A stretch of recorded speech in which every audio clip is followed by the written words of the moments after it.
জয় জয় শ্রীরাম। আজকে যে বন্দে মাতরম রচনার যে পুণ্যভূমি হুগলি জেলার চুঁচুড়া শহরে যে ঘড়ির মোড়, আর সেই ঘড়ির মোড়ে যে ভারতীয় জনতা পার্টির প্রতিবাদ সভা, সেই প্রতিবাদ সভাতে আমাদের মাঝে উপস্থিত আছেন হুগলি সাংগঠনিক জেলার সম্মানীয় সভাপতি গৌতম চ্যাটার্জি মহাশয়, শ্রীরামপুর সাংগঠনিক জেলার সম্মানীয় সভাপতি সুমন ঘোষ মহাশয়, আরামবাগ সাংগঠনিক জেলার সভাপতি সুশান্ত বেরা মহাশয়, রাজ্যের অন্যতম সম্পাদক হুগলি জেলার ভূমিপুত্র দীপাঞ্জন গুহ মহাশয়, প্রাক্তন জেলা সভাপতি হুগলি জেলার তুষার কুমার মজুমদার মহাশয়, রাজ্যের ওবিসি মোর্চার প্রাক্তন সভাপতি স্বপন পাল মহাশয়, জেলার সাধারণ সম্পাদক আজকের এই প্রতিবাদ সভার সঞ্চালক সুরেশ সাউ মহাশয়, জেলার বরিষ্ঠ নেতা গোপাল উপাধ্যায়, রাজ্য মহিলা মোর্চার নেত্রী পলি ঘোষ, জেলার বরিষ্ঠ নেতা স্বরাজ ঘোষ সমেত মঞ্চে যারা বরিষ্ঠ নেতৃত্ব উপস্থিত আছেন, আমার সামনে ভারতীয় জনতা পার্টির বিভিন্ন মন্ডল থেকে আগত কার্যকর্তা বন্ধু, দোকানদার বন্ধু, পথ চলতি মানুষ, আমার মাইকের আওয়াজ যতদূর যাচ্ছে, বাড়ির থেকে যারা শুনছেন মায়েরা বোনেরা, কর্তব্যরত পুলিশ কর্মী, যদিও কর্তব্যরত পুলিশ কর্মীর সংখ্যা অনেকটাই কম, এবং তার সঙ্গে সঙ্গে যারা মাইকের আওয়াজ শুনছেন, সকলকে আমার নমস্কার, প্রণাম, গৌরী অভিনন্দন। বন্ধুগণ, আজকে আমাদের এই যে প্রতিবাদ সভা, এই প্রতিবাদ সভা আমার মনে হয় সেই দুপুর 2-2:30 থেকে চলছে। ডিএম সাহেবের ওখানে ডেপুটেশন দেওয়ার কথা ছিল, ডেপুটেশন দিতে গেছিলেন আমাদের মাননীয় 3 জন জেলা সভাপতিগণ, ডেপুটেশন দিয়ে ফিরেছেন।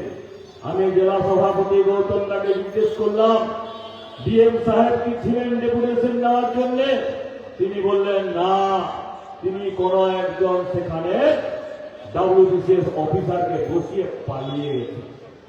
আপনারা ভাবুন, পশ্চিমবাংলাতে ভারতীয় জনতা পার্টির মতো বিশ্বের সর্ববৃহৎ দল, পশ্চিমবাংলার সেকেন্ড লার্জেস্ট পার্টি, মুখ্য বিপক্ষী দল, তার 3 জন সাংগঠনিক জেলা সভাপতি ডিএম এর কাছে যাচ্ছে, ডিএম এর সেই সপ্তাহ নেই, চোখে চোখ মিলিয়েছে, তা আপনার যে মেমোরেন্ডাম ডেপুটেশন সেটা নেওয়া, তিনি পালিয়ে গেছেন তার দপ্তর থেকে।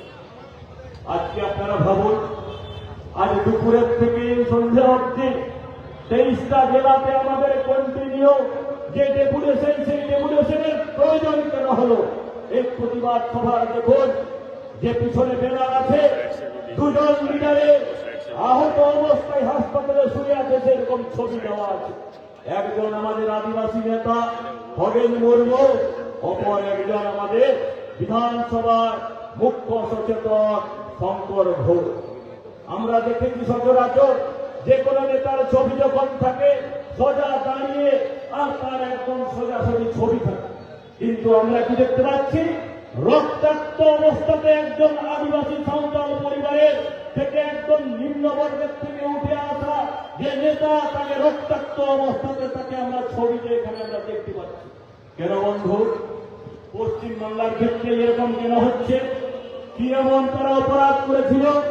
অপরাধ এইটুকুই, তারা হচ্ছে আদিবাসী সমাজের থেকে উঠে আসা, তার পরিচয় হচ্ছে সে আদিবাসী সমাজের আদিবাসী পরিবারের থেকে জন্মগ্রহণ করেছে।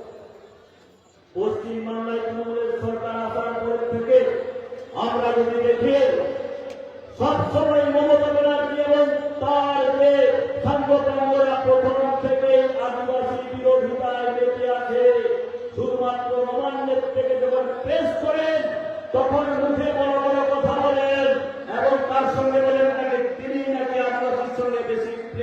দেখার। বন্ধুগণ, এই খোলা মঞ্চের থেকে আমি মাননীয় মুখ্যমন্ত্রী আর তৃণমূল কংগ্রেসের নেতৃত্বকে জিজ্ঞেস করতে চাই, আপনার কতটা আদিবাসী প্রেম আছে? যখন ভারতবর্ষের প্রথম নাগরিকের নির্বাচন হয়, দ্রৌপদী মুর্মু মহাশয়াকে যখন প্রার্থী করা হয়েছিল, আদিবাসী পরিবারের থেকে উঠে আসা সামান্য ঘরের একজন মহিলা, তখন কিন্তু আপনার দলে একদম রাতের ঘুম উড়ে গেল। আমরা কি দেখতে পেয়েছি বন্ধু? সেই সময় সারা ভারতবর্ষের যত রাজনৈতিক দল, তার মধ্যে অধিকাংশ দল নিঃশর্ত ভাবে তারা সমর্থন করেছে দ্রৌপদী মুর্মু মহাশয়াকে। রাষ্ট্রপতি নির্বাচনে তিনি যদি প্রার্থী হন, তারা তাকে আমরা ভোট দেবে। সঙ্গে সঙ্গে তৃণমূল কংগ্রেসের নেত্রী এবং তৃণমূল কংগ্রেস কি করলো? ঝাড়খণ্ড থেকে যার মূল নিরাশ হচ্ছে বিহারে, যশবন্ত সিংহকে ধরে নিয়েছে আর রাষ্ট্রপতি নির্বাচনে প্রার্থী করে দিল। আপনারা বুঝে দেখুন কতটা আদিবাসী প্রেম আছে। তিনি একবারও ভাবলেন না এই নির্বাচন দলীয় নির্বাচন নয়, দলীয় নির্বাচনের ঊর্ধ্বে উঠে রাষ্ট্রপতির নির্বাচন হয়। পরবর্তীকালে কি দেখা গেছে? আমাদের এখানে যে আদিবাসী সমাজের থেকে উঠে আসা রিজার্ভ সিটে যারা জিতেছে, এসটি সিটে, সেটির মহাহাসা হোক, আর তার সঙ্গে সঙ্গে আরো যারা তার আশপাশে জিতেছে, কোন আদিবাসী নেতা দ্রৌপদী মুর্মুকে ভোট দেওয়ার সত্ত্বেও দেখায়নি। তারা ভোটটা প্রয়োগ করেছিল কোন কোন জায়গাতে? দ্রৌপদী মুর্মুকে হারানোর জন্য। দ্রৌপদী মুর্মু যাতে হেরে যায়, রাষ্ট্রপতি না হতে পারে, তার জন্য আপনার চেষ্টা করেছে। আজকে তারা বড় বড় কথা বলছে।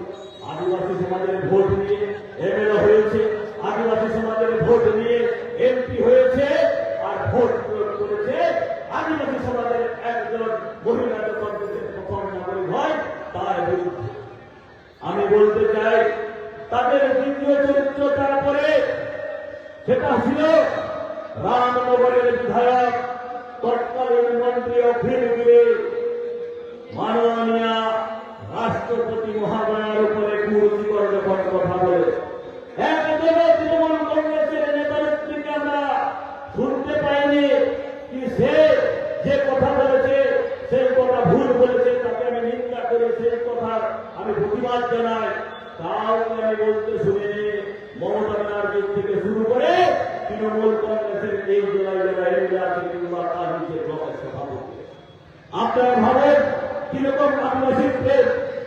তাতেও যখন আদিবাসী সমাজের লোককে আটকাতে পারেনি, অস্ত্র শস্ত্র দিয়ে জিহাদি সমাজের লোককে নামিয়ে দিয়েছে বন্ধু। তৃণমূল কংগ্রেসের থেকে দল ত্যাগ করে 5 জন আদিবাসী পরিবারের মা বোনেরা ভারতীয় জনতা পার্টিতে দক্ষিণ দিনাজপুরে জয়েন করেছে।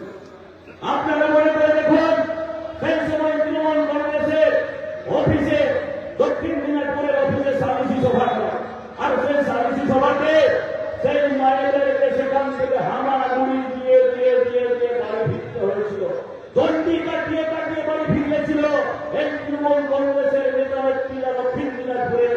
কিন্তু সেই সময়ও আমরা কোন তৃণমূল কংগ্রেসের নেতা নেত্রীকে প্রতিবাদ করতে দেখিনি বন্ধু। আপনারা ভাবছেন কেমন আদিবাসী প্রেম আছে? আর তাতেও যখন আদিবাসী সমাজের যারা বন্ধু আছেন তাদেরকে আটকাতে পারেনি। হরেন মুর্মু সাহেব আমাদের উত্তরবঙ্গে যখন বন্যা হয়, সেই বন্যার এরিয়া যখন খতিয়ে দেখার জন্য মাননীয় রাজ্য সভাপতি ভারতীয় জনতা পার্টির শ্রমিক ভট্টাচার্য মহাশয় উত্তরবঙ্গে যান। 3টি টিমে ভাগ হয়। একটা টিমের নেতৃত্ব দিচ্ছিলেন হরেন মুর্মু এবং তার সঙ্গে শঙ্কর ঘোষ। রাস্তার মাঝে আটকে রেখে জিহাদিরা বাংলাদেশের মডেলে হিন্দু তাড়ানোর যে যোগ্য তাদের তৃণমূলের ঝান্ডা নিয়ে, তৃণমূলের ঝান্ডায় আশ্রয় নিয়ে তাদের উপরে হামলা করে বন্ধু। তাতেও যখন টের পায়নি, মমতা ব্যানার্জি নিজে বলেছে কিছু হয়নি, এটা সত্য ঘটনা। তিনি নাটক করার জন্য সেখানে হাসপাতালে গেছিলেন, 2.5 মিনিট মাত্র ছিলেন, না খোঁজ নিয়েছেন না খবর নিয়েছেন, শুধুমাত্র হাসপাতালে নিয়ে কি বলেছেন? ছবি তুলিয়ার বাড়ি ফিরেছিলেন। ধিক্কার জানায়, প্রতিবাদ জানায় শুধুমাত্র আদিবাসী সমাজের কথা বলছি না। আজ থেকে আমরা যদি দেখবো এই 15 বছরের শাসনে 14 বছর উনি মুখ্যমন্ত্রী আছে। পশ্চিমবাংলাতে যেদিন থেকে উনি মুখ্যমন্ত্রী আছেন কামদুনির ঘটনার উপর বন্ধু 8 থেকে 80 বছরের কোন মা বোন পশ্চিমবাংলায় সুরক্ষিত নয়। প্রত্যেক দিন কিছু না কিছু ঘটনা ঘটছে। আর গত এই 3 দিন আগে আমরা দেখতে পাচ্ছি দুর্গাপুরের ঘটনা। দুর্গাপুরে কি করেছে? আইনটিউসিটিতে মেডিকেল কলেজ উড়িষ্যার আমাদের একজন বোন সেখানে 2য় বর্ষের ছাত্রী পড়াশোনা করার জন্য এসছে, তাকে জিহাদিরা বাইরে পেয়ে জঙ্গলের মধ্যে তুলে নিয়ে গেছে এবং তার সঙ্গে সঙ্গে কয়েকজন মিলে তাকে ধর্ষণ করেছে। ধর্ষণ করার পর তাকে ওখানে ফেলে দিয়েছে। কোনক্রমে জানে বেঁচেছে, হসপিটালে ভর্তি হয়। পরবর্তীকালে কি দেখা যায় বন্ধু? ভারতীয় জনতা পার্টির চাপে, ভারতীয় জনতা পার্টির আন্দোলনের ফলে সেই জিহাদিদেরকে ধরতে পুলিশ অনীহা প্রকাশ করে। ভারতীয় জনতা পার্টি যখন রাজপথে নামে তখন গুটি গুটি করে তাদেরকে অ্যারেস্ট করছে। এখনো পর্যন্ত নিশ্চিত নয় যারা ধর্ষক তারা সঠিক কিনা, যারা ধর্ষক তারা সঠিক অ্যারেস্ট হয়েছে কিনা, অন্য কাউকে ভুয়া অ্যারেস্ট করেছে। আমার মনে হয় শুধুমাত্র দুধের গায়ের জন্য, শুধুমাত্র ভোট কেন্দ্রের জন্য মাননীয় মুখ্যমন্ত্রী মমতা ব্যানার্জি এইসব নাটক করছে। তিনি কি বলতে চাইছেন? রাতের অন্ধকারে মায়েরা বোনেরা, এই শব্দ বলেননি মহিলারা বেরোচ্ছে কেন? দিদিমণি, রাতের অন্ধকারে যদি না বেরোয় তবে আমাদের প্রাক্তন সভাপতি যেরকম বলছিলেন চাঁদে যারা যাচ্ছে কিংবা মহাকাশে যাচ্ছে, যখন সন্ধ্যে 6টা বাজবে সেই সময় তারা কোথায় যাবে? কোথায় যাবে? মহাকাশ যানকে স্টপ করবে। আপনি বলেননি কোন কোন সময় তো আপনার বক্তব্যে রাকেশ রোশনকেও পাঠিয়ে দেন। আপনি তাকেও জিজ্ঞেস করুন রাকেশ রোশন কাছে কে বলেন কি বলেছিলেন, তাকেও জিজ্ঞেস করুন বিকেল বেলা সন্ধ্যের পরে তার সঙ্গে যারা ছিল তারা কোথায় যাবে? পশ্চিমবাংলাতে এমন একটা পরিস্থিতি করে দিয়েছে যাতে দিনের বেলা একজন মুখ্যমন্ত্রী থাকা দরকার, রাতের বেলা একজন মুখ্যমন্ত্রী থাকা দরকার। আমি ধিক্কার জানাই এরকম মুখ্যমন্ত্রীকে। পশ্চিমবাংলাতে তিনি নরকে পরিণত করে দিয়েছেন, নরকে পরিণত করে দিয়েছেন। সামনের যে নির্বাচন আসছে সেই নির্বাচনে পশ্চিমবঙ্গের মানুষ আপনাকে ছেড়ে কথা বলবে না। প্রতিবাদী যারা আছে প্রতিবাদীদেরকে আপনি বারবার চেষ্টা করছেন।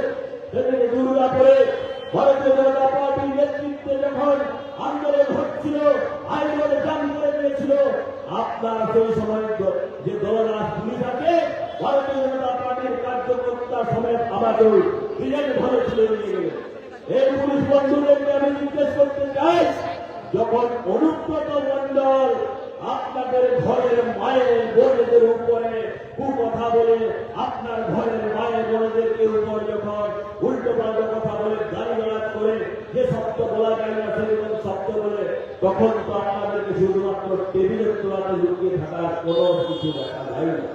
তখন একমাত্র ভারতীয় জনতা পার্টি আপনাদের কাছে জানিয়েছে যে অন্যায় করে আমরা কিন্তু সবার অন্যায়ের প্রতিবাদ আমরা সবসময় আছি। যে পুলিশের পরিবার হোক কিংবা অন্য কারো পরিবার হোক, কোন পরিবারকে কেউ অপমান করার অধিকার দেয় না।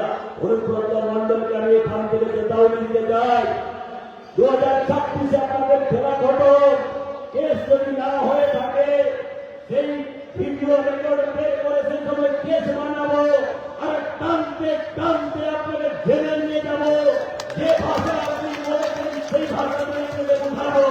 এই মঞ্চের থেকে আমি বলে দিতে চাইছি, আজকের প্রতিবাদ সভা, এই সভা থেকে আমি এই হুগলি জেলার সকল নাগরিককে আহ্বান করতে চাই যে আপনারা গর্জে উঠুন, প্রতিবাদ জানান।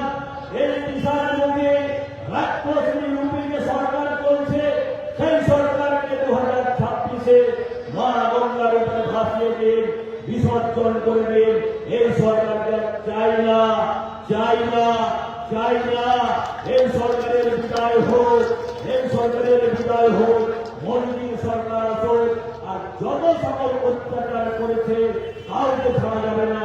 প্রত্যেকটা কেস মাধ্যমে যতজন এই অন্যায় অত্যাচারী আছে সবাইকে জেলে আমরা ঢুকিয়ে ছাড়বো। এই বলে আমার বক্তব্য আমি সমাপ্ত করছি।